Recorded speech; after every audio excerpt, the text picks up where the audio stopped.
bikamwe yeso yo nokina kokufa salelanga bikamwe yeso yo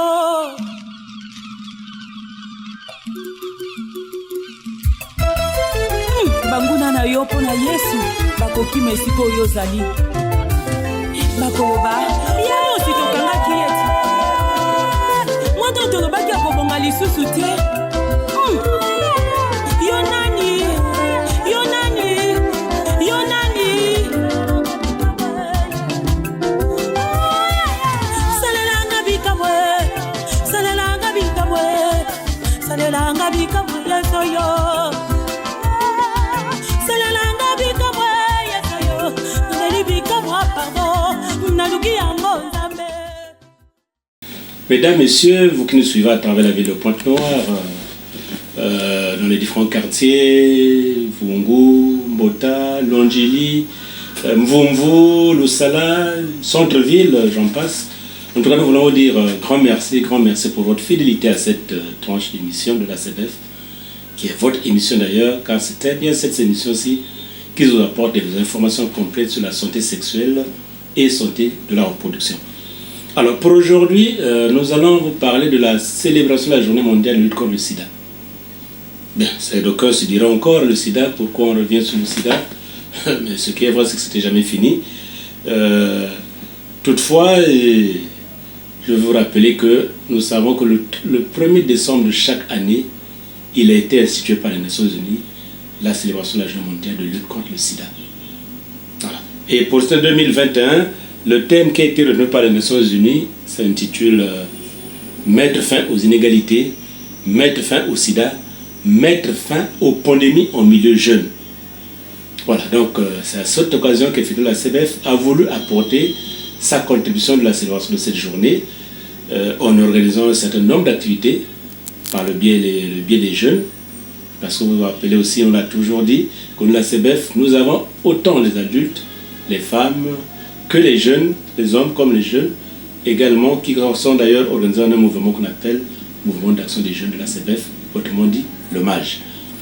Voilà pourquoi avec mon invité de ce jour, que vous découvrez, qui n'est plus à vous présenter, nous allons essayer de revenir donc sur tout ce qui a été fait en fonction, alors dans le cadre de la célébration de cette journée, quelles sont les activités qui ont été réalisées. Alors donc, je dis tantôt que je suis avec M. Clément Vembe, c'est le coordinateur de la CBF, qui va nous faire succinctement le point sur les différentes activités qui ont été réalisées. Alors, Cordo Clément Vembe, bonjour. Bonjour. Voilà, donc je l'ai dit en amont que nous allons parler de la célébration de la journée mondiale de lutte contre le sida. Mais d'entrée de jeu, vous voyez que nous sommes quand même à l'ère de, on pourrait dire, du Covid-19. Vous voyez, l'activité mondiale est pratiquement arrivée sur le Covid-19.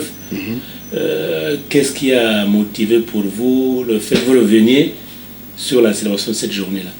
Est-ce que comme juste de coutume, par nécessité, ou alors qu'est-ce qui a motivé que pendant qu'on parle, tout est focalisé sur le Covid, mais vous revenez encore sur le sida? Merci pour la question, mais je pense que la réponse est déjà dans l'introduction que vous avez eu à faire en présentant cette émission. Le sida est toujours là, le VIH est toujours là, et il circule toujours. Malgré qu'il y ait la pandémie de Covid-19, certes, une nouvelle pandémie qui attire l'attention de pas mal de monde, mais d'autres maladies, d'autres pandémies existent toujours, et des solutions n'ont pas encore été trouvées. Donc il importe que, malgré cette pandémie-là, qu'on n'oublie pas les autres. Et les autres, parmi lesquels c'est le VIH-Sida. Donc du coup, c'est tout à fait normal que l'humanité tout entière continue encore à attirer l'attention des gens pour les 1er décembre de chaque année. Pour que justement on fasse un point sur quoi? Sur la riposte au niveau mondial, mais au niveau aussi local. Je dirais même mieux au niveau personnel. Qu'est-ce que j'ai fait, moi, individu que je suis, pour lutter contre le VIH? On dit bien, il ne faut pas que le VIH passe par quelqu'un pour continuer. Il faut briser la chaîne de contamination pour qu'il puisse avoir moins d'infections. Et pour ce faire, moi, individu, moi, organisation, moi, c'est pas structure, qu'avons-nous fait pour qu'on puisse briser cette chaîne-là, qu'on puisse réduire le nombre d'infections? Eh bien, c'est ça qui fait que le 1er décembre, bien qu'il y ait le Covid-19, on continue encore à s'interroger, on continue encore à faire un focus sur la pandémie du sida parce que jusqu'à maintenant, il n'y a pas encore une solution définitive qui a été trouvée. Et c'est à ce titre-là que justement, l'ACBF et je dirais au Congo, on continue encore justement à attirer l'attention ou à se focaliser sur ça. Donc c'est pas le fait qu'on semble en parler de moins en moins que l'on penserait que la maladie est partie ou disparue. Non, au contraire. Justement, par ce silence plus ou moins coupable et des uns consciemment ou inconsciemment de chacun d'entre nous, eh bien, la maladie ou la pandémie continue son bon nombre de chemins. Or, il nous faut à tout prix, justement, faire en sorte qu'on puisse barrer la voie à cette transmission-là, à cette contamination-là qui passe d'un individu à un autre. Eh bien, comment? Ben justement, qu'avons-nous fait? C'est le 1er décembre constitue, je dirais, l'occasion de faire un bilan. Et certes, pourquoi faire un bilan? Parce qu'on se dit, pendant l'année, on a eu à faire des choses. Donc, en fait, ce n'est pas seulement en décembre, le 1er décembre, là, qu'on dit, on va faire un certain nombre d'activités. Même tout le long de l'année, qu'avons-nous fait? Qu'avez-vous fait? Quelle a été votre attitude, vos pratiques, vos comportements pour aller dans le sens de briser la chaîne des contamination. Par rapport à ce que vous dites, quelques chiffres au niveau du Congo? Ah ben si, voilà, à plus d'un titre, pourquoi ça nous intéresse nous au Congo? Parce que si vous me permettez, je vous partage quelques chiffres. Eh bien par exemple que 25% de jeunes ont des rapports sexuels avant l'âge de 15 ans. 25% de nos jeunes ont des rapports sexuels avant l'âge de 15 ans. Est-ce qu'ils ont l'information sur le VIH? Ça m'étonnerait. Et même s'ils ont l'information, ont-ils la bonne information? Ok, il y a 25%. Ok, mais les 75%, qu'en est-il? Ils n'ont pas l'information sur le VIH. Et ils ont des rapports sexuels avant l'âge, des rapports, je dirais, précoces. Ça est souligné. Également souligné que, justement, la pandémie ou le VIH ou le sida circulent, je dirais, entre les jeunes là, avec un taux de prévalence estimé à 2,63%. C'est encore beaucoup.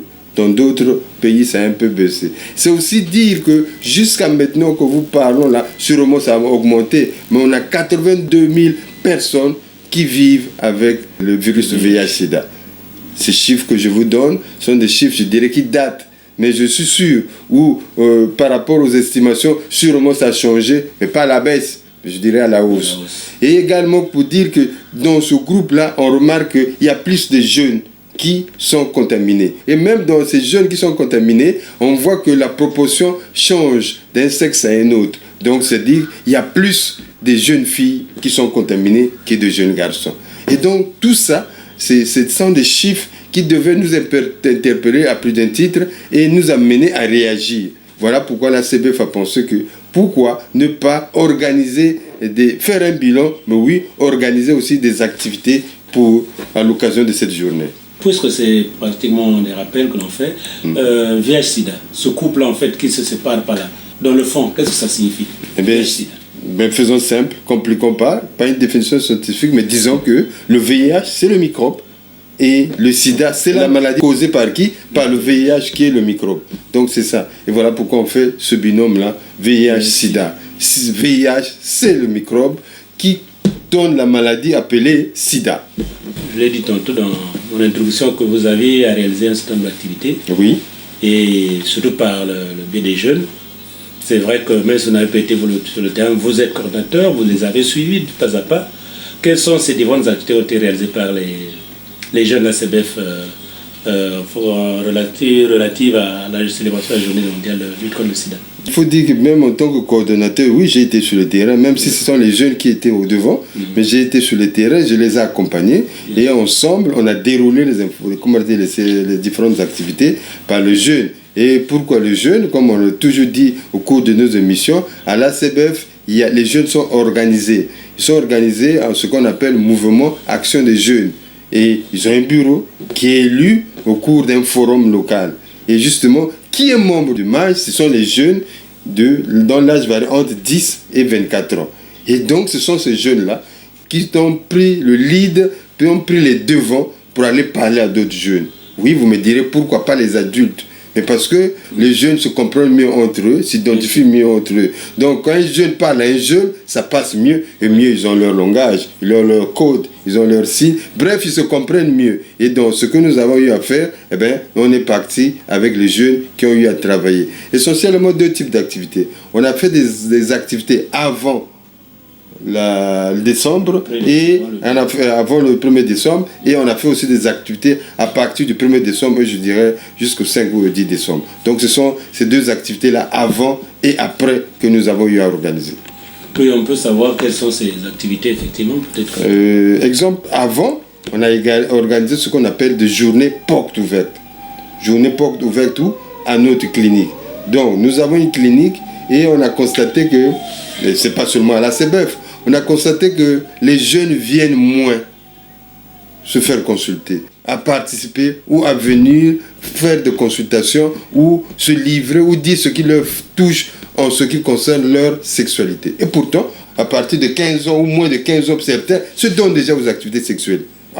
Et qui se donnent aux activités sexuelles, des rapports sexuels non protégés. Avec tout le fléau que nous connaissons, c'est quoi? C'est les grossesses non désirées, c'est les infections sexuellement transmissibles, c'est le VIH. Mais où est-ce qu'ils vont prendre des informations quand ils ont des problèmes avec leur sexualité? Ben, on a pensé qu'ils n'avaient pas la bonne information.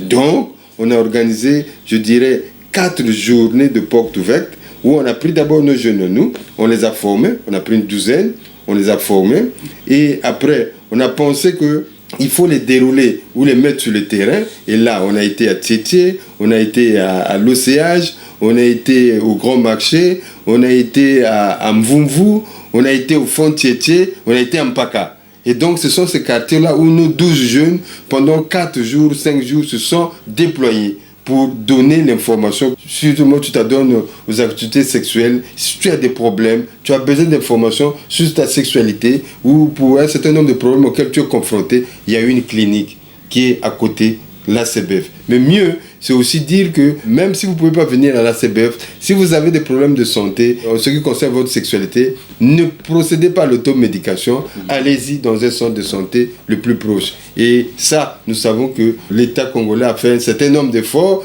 que dans la plupart des quartiers, il y a des CSI. Et donc, ces 12 jeunes se sont déployés et à échanger avec les jeunes qu'ils trouvaient dans ces quartiers-là.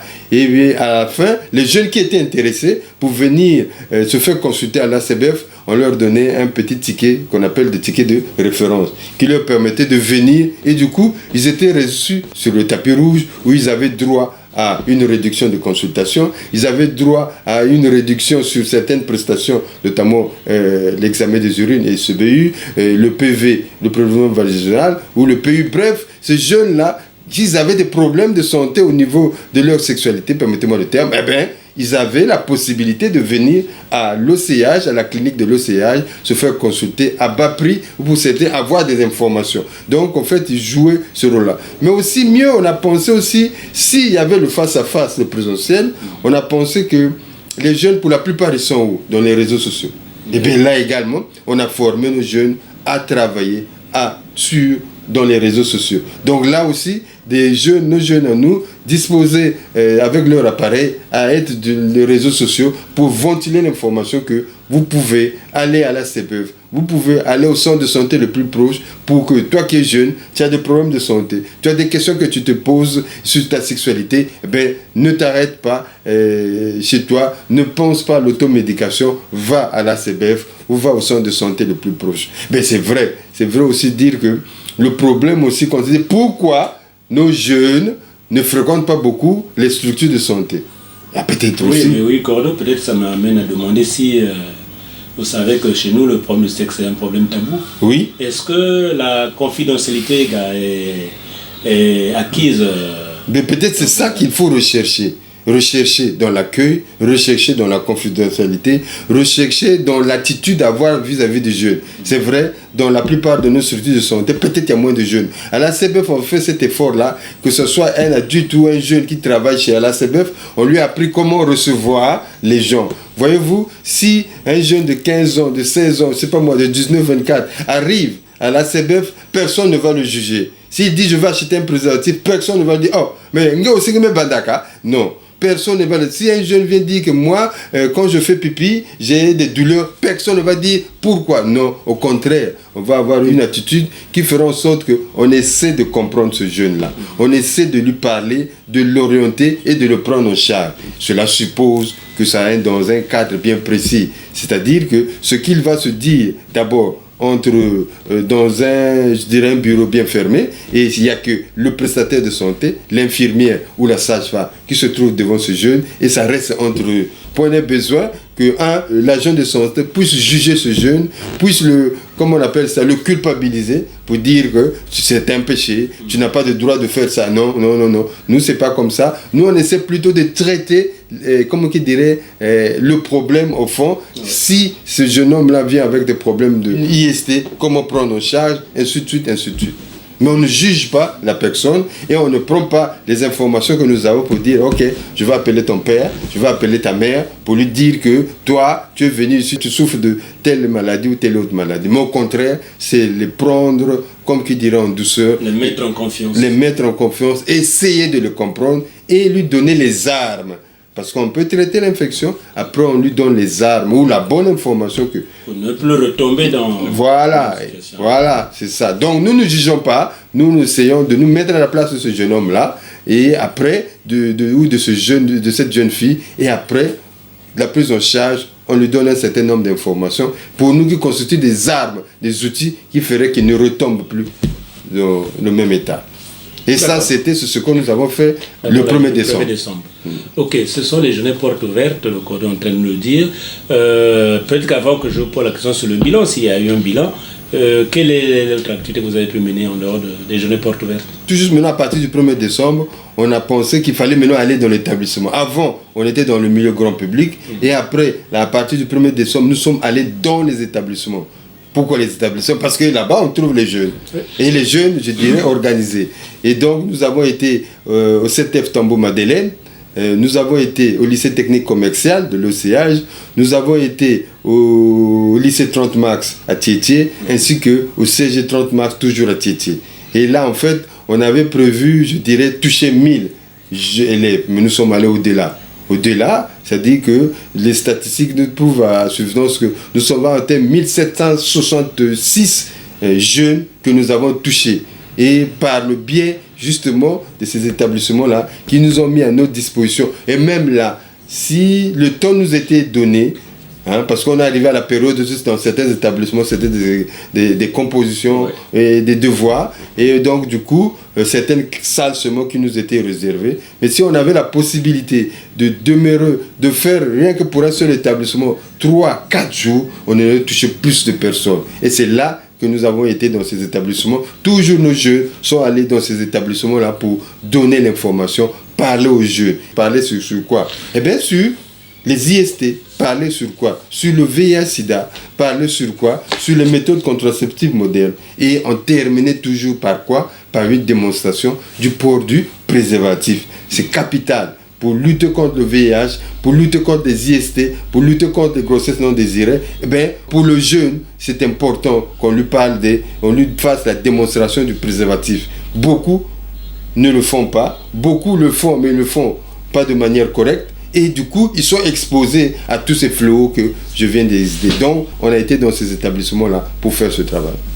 Oui, maintenant, s'il faut parler en termes de bilan de toutes ces activités, est-ce que vous avez constaté qu'il y a quelque chose qui a changé positivement parlant à la suite de ces activités que vous avez réalisées? Bien sûr. Ou par rapport au niveau des journées portes ouvertes, ou encore au niveau des établissements? De façon générale, c'était d'abord donner l'information. Oui. On est quand même surpris que jusqu'à maintenant, il y a certains qui ont encore de fausses croyances, des fausses idées sur quoi? Sur le VIH, sur le préservatif. Et ils préfèrent, les jeunes préfèrent les yango na yango, c'est-à-dire aller sans se protéger, avoir des rapports sexuels sans se protéger. Et donc nous, par ce que nous avons fait, on a essayé de les conscientiser, de les responsabiliser. Et pour nous, la plupart des cas, on disait, nous comme on ne juge pas, que ce soit au milieu public ou bien dans les écoles où nous avons été, nous avons insisté sur les jeunes. Vous vous donnez au multipartenariat pour certains de ces jeunes-là, je dirais à partir de la 4e, nous avons travaillé de la 4e, 3e et de la seconde au terminal dans le lycée. Eh bien justement, on a constaté que très tôt, ce qu'on a vu comme chiffre ici, évidemment très tôt, nos jeunes s'adonnent au rapport sexuel. Mais dans la plupart des cas, c'est non protégé. Et donc, par le biais du préservatif, on leur a montré l'importance de ce qu'ils pourraient se mettre à l'abri. Tout en ne jugeant pas, tout en demeurant dans les rapports sexuels, mais attention, qu'on leur dit systématiquement, pas de rapport sexuel sans préservatif. Sinon, vous tombez dans les grossesses non désirées, dans les infections sexuellement transmissibles et pire encore sur le VIH-Sida. Ça, c'est de un. De deux, on leur a également donné l'information que s'il y a ceux qui ont commencé avec les rapports sexuels, mais d'autres sont encore dans l'abstinence. On les a encouragés. Vous voulez demeurer dans l'abstinence, allez-y, restez dans l'abstinence, mais surtout, ne cédez pas par enthousiasme, ne cédez pas par pression de l'entourage, notamment des amis qui se moquent de vous.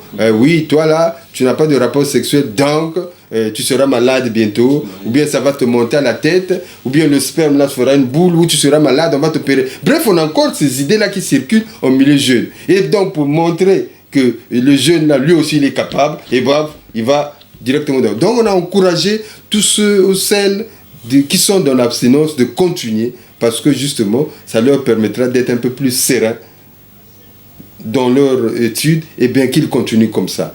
Et encore, ce qu'on peut encore ajouter, que on est allé parler du VIH et autres, mais les jeunes ont soulevé beaucoup de problèmes, du genre les PV. Oh, qu'est-ce qu'on fait? On fait ça comment? Il y a certains qui sont déjà dans les rapports sexuels, mais n'ont jamais fait, les filles n'ont jamais fait de PV. Et la même chose sur les problèmes d'éjaculation précoce. Ça, les jeunes ont soulevé ça au cours de nos animations, au cours de nos entretiens. Les jeunes ont soulevé aussi le problème de troubles des règles.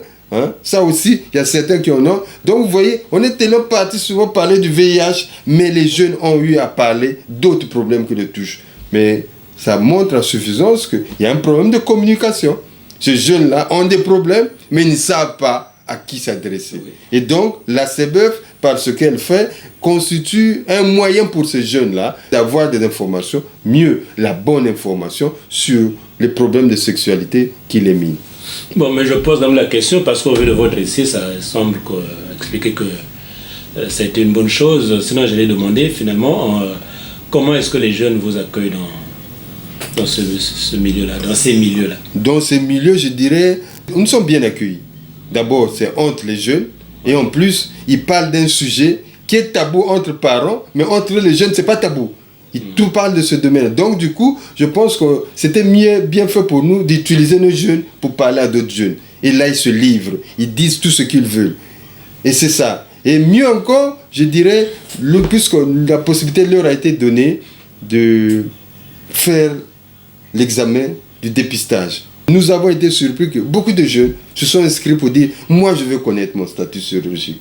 Hein? J'ai eu à faire des rapports sexuels, j'ai eu à prendre un certain nombre de risques et je ne sais pas. » Et donc, avec tout ce que vous avez dit là, ça m'interpelle. Je veux savoir, est-ce que Mounaya veut? Et comme il y a un partenaire, tout à l'heure on verra, un partenaire qui nous a appuyés, et bien justement, on a donné l'occasion à ces jeunes-là de venir se faire dépister. On a donné l'occasion aux jeunes filles de venir faire le PV. On a donné l'occasion aux jeunes hommes de venir faire le PU, prélèvement urinaire, et aussi à tous les jeunes de venir également faire l'examen d'urine pour ceux qui avaient, comme qui dirait, quand ils faisaient pipi, ils avaient un certain nombre de problèmes. Donc, on est bien accueillis dans ce milieu. Et que le sujet des rapports sexuels, de ce qu'ils ont entre eux jeunes, c'est tabou peut-être avec les parents, mais entre jeunes, c'est pas tabou. Et donc, ils se sont vraiment livrés.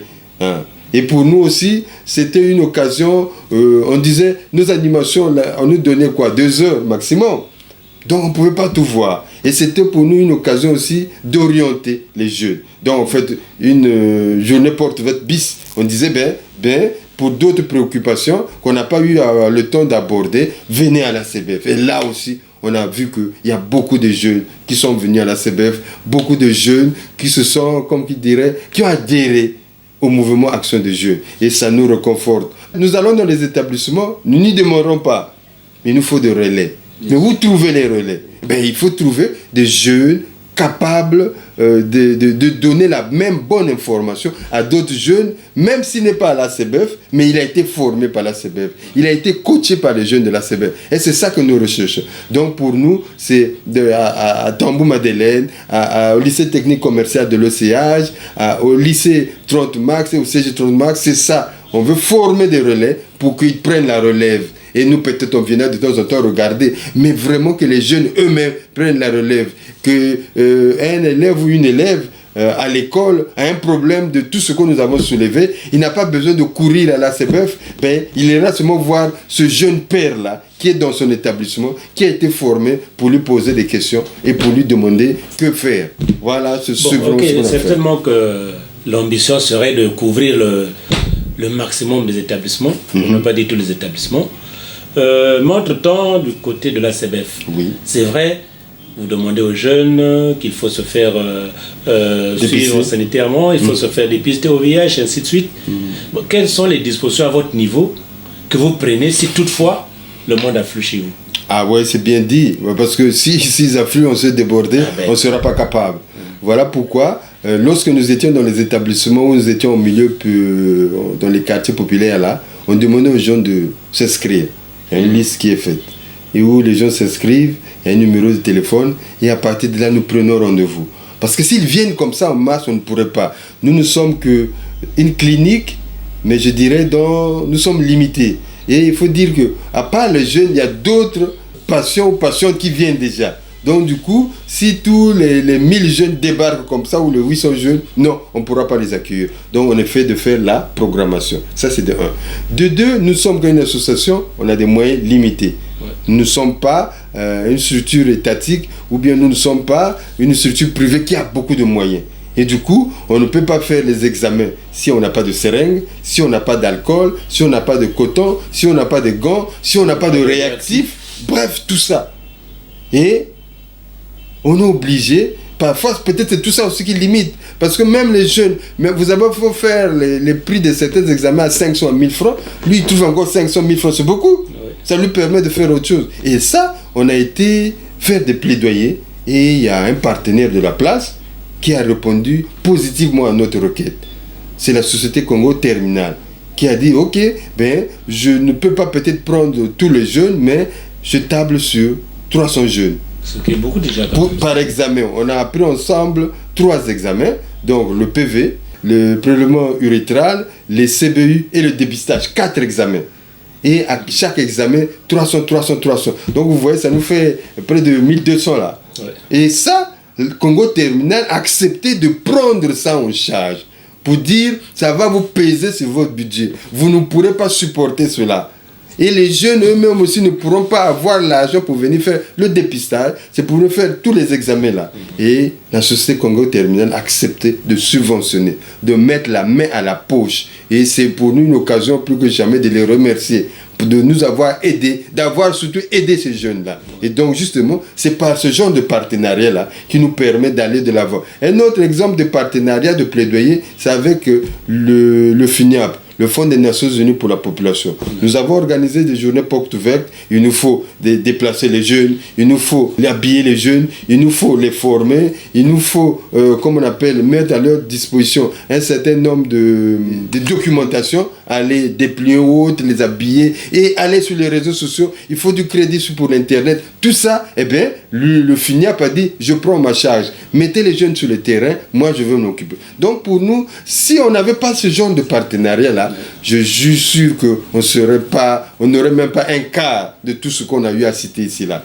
Pour nous disons, c'est pour nous encore un moyen d'envoyer, de faire un appel à tous les donateurs, que la CBF veut réduire un certain nombre d'infections ou de contribuer à la réduction du VIH-Sida, de contribuer à la réduction des IST ou de grossesses non désirées. Mais pour ce faire, elle est limitée. Si on ne nous appuie pas, si on ne vient pas nous aider, la technique, la matière, l'expertise, nous avons, mais les moyens, nous n'en avons pas. Et pour nous, les sociétés de la place, le privé qui a les moyens, ou les systèmes des Nations Unies, les organismes de systèmes qui ont les moyens, c'est une occasion pour nous de leur tendre la main, pour dire on a besoin de vous. Pour aider les jeunes. Pour aider les jeunes. Pas la CBF, mais pour aider les jeunes. Eh bien c'est ça pour nous, comme qui dirait, c'est ça qui nous permet d'aller sur le terrain. N'eût été ces partenariats-là, on ne serait au point mort. La CBF n'est qu'une association, l'association congolaise pour le bien-être familial, qui a des moyens très limités, mais qui a le souci de cette population, de cette jeunesse, qui doit être effectivement l'avenir du Congo de demain. Voilà pourquoi l'appel est lancé par le coordinateur, vous l'entendez ici, effectivement. Si au niveau de l'État c'est difficile, c'est vrai, mais il y a des personnalités, il y a des institutions, il y a des sociétés, il y a des différentes structures qui peuvent disposer d'un peu de moyens pour aider cette population, effectivement, dans leurs problèmes quotidiens qui concernent leur santé sexuelle et santé de la reproduction. Alors, Cordo, je crois que on a dit un certain nombre de choses. Oui. Est-ce qu'il y a quelque chose à ajouter? Sinon, alors, je demanderai votre mot de fin. Mais c'est remercier encore tous ceux qui nous suivent là, pour l'intérêt qu'ils accordent à notre émission. Et ils justifient pourquoi on continue à faire ces émissions. Pour apporter la bonne information, pour leur dire ce qu'on fait en matière de santé, de la reproduction et de santé, je dirais, sexuelle. Mais pour ce qu'on vient de faire, tout ce que je viens de vous décrire là, c'est pour moi une occasion de remercier, à part les partenaires financiers, mais aussi les partenaires, je dirais, techniques. On n'a pas pu aller dans les écoles si on n'avait pas l'autorisation, les autorisations des directions départementales de l'enseignement primaire, secondaire, d'alphabétisation de Pointe-Noire, si on n'avait pas l'accord de l'enseignement technique de Pointe-Noire. Et donc pour nous, c'est une occasion de les remercier pour la promptitude. C'est vraiment lorsque nous déposons une demande, très vite, ces directions départementales-là réagissent, je dirais, au quart de tour pour dire « allez-y ». Les enfants ont besoin de cette information. Ouais. Donc pour nous, ça nous encourage, même s'ils n'ont pas les moyens, mais le fait déjà qu'ils mettent à notre disposition ces agréments ou permettent ces quitus-là, ça nous encourage. Et déjà également remercier le personnel enseignant ou administratif qui nous ont reçus dans les 4 établissements. Merci pour la mobilisation des enfants, des élèves, pour mettre à notre disposition, malgré leur calendrier chargé, c'est vraiment les remercier. Mais aussi, notre souhait, c'est faire l'ensemble des établissements à Pointe-Noire. Ouais. Aurons-nous les moyens? Ben, voilà pourquoi on a besoin que les autres personnes morales puissent faire comme les Nations Unies, le Fonds des Nations Unies pour la population qui nous a appuyés, faire comme la Société Congo Terminal qui nous a appuyés dans ces activités que nous avons eu à faire. Et enfin, pour terminer, c'est aussi dire aux jeunes que désormais, n'ayez plus de réticences. Vous avez des problèmes en ce qui concerne votre sexualité, n'hésitez plus. Il y a des numéros qui s'affichent là au bas de l'écran. Vous pouvez nous appeler, on pourra toujours échanger. Mais mieux, vous pouvez aller toujours au centre de santé le plus proche de votre quartier pour voir la sage-femme, l'infirmière et lui dire, moi j'ai tel problème. Quand je fais pipi ou j'ai ceci, j'ai tel écoulement. Allez-y, n'hésitez pas. Surtout, n'allez pas dans des automédications qui après créent des résistances et autres. Et c'est ça. Et mieux, s'il vous plaît, pour ceux qui ont déjà des rapports sexuels, utilisez le préservatif qui vous permettra d'être à l'abri d'une grossesse non désirée, d'être à l'abri d'une infection sexuelle transmissible et mieux d'être à l'abri du VIH qui a été l'essentiel, le grand thème de notre mission. Et enfin, pour les jeunes qui sont encore dans l'abstinence, c'est-à-dire qui n'ont pas encore commencé avec les rapports sexuels, nous les encourageons à demeurer ainsi, à poursuivre leurs études, ne pas céder à la pression, ne pas céder à l'enthousiasme, ne pas surtout faire comme les autres, non, rester calme, responsable. Et bien c'est ça que nous voulons communiquer ce soir, communiquer aujourd'hui à tous ceux qui nous suivent, à tous les jeunes là, qui n'hésitent plus. Les portes de la CBF leur sont ouvertes. Et je l'ai toujours... Je peux vous trouver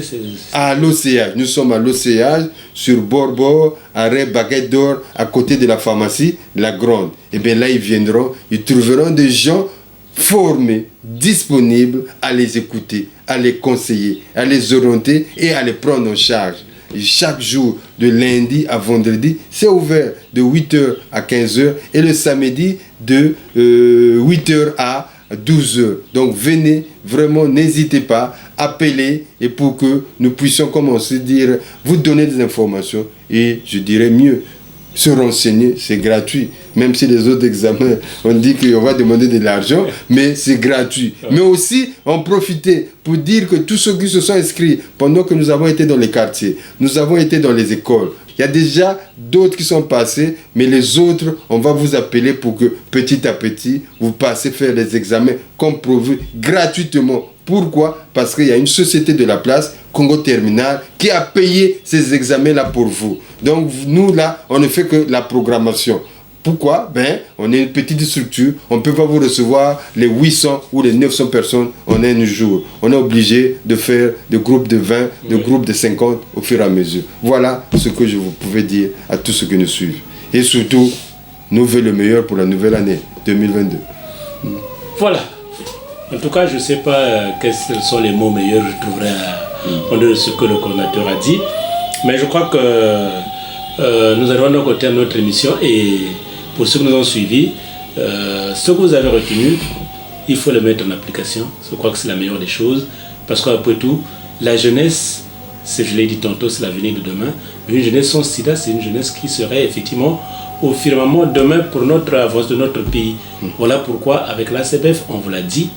Aujourd'hui, par exemple, je sais que la sexualité, on n'en parle pas. Surtout dans certains milieux des parents, ça n'existe pas, c'est tabou. Voilà, donc aujourd'hui, à la CPF, on l'a dit, il y a des jeunes, il y a des adultes, il y a des femmes, il y a des filles, il y a toutes les couches où vous pouvez arriver et en toute confidentialité, en toute sécurité, en toute sérénité, vous venez, vous parlez, vous posez votre problème, la solution sera trouvée avec l'appui déjà d'un partenaire ou des partenaires qu'on a cités ici, notamment Congo Terminal, notamment le Fonds des Nations Unies pour la population. Je pense que tout ça, c'est au profit de la population congolaise. Et voilà, donc, nous voulons vous dire une fois de plus merci. Aussi, à mon niveau, je vous souhaite donc les meilleurs vœux pour la nouvelle année. Et très bientôt, sur la même chaîne, la même heure, nous serons avec vous. Continuez à nous suivre. Merci, merci infiniment. Au revoir et à très bientôt.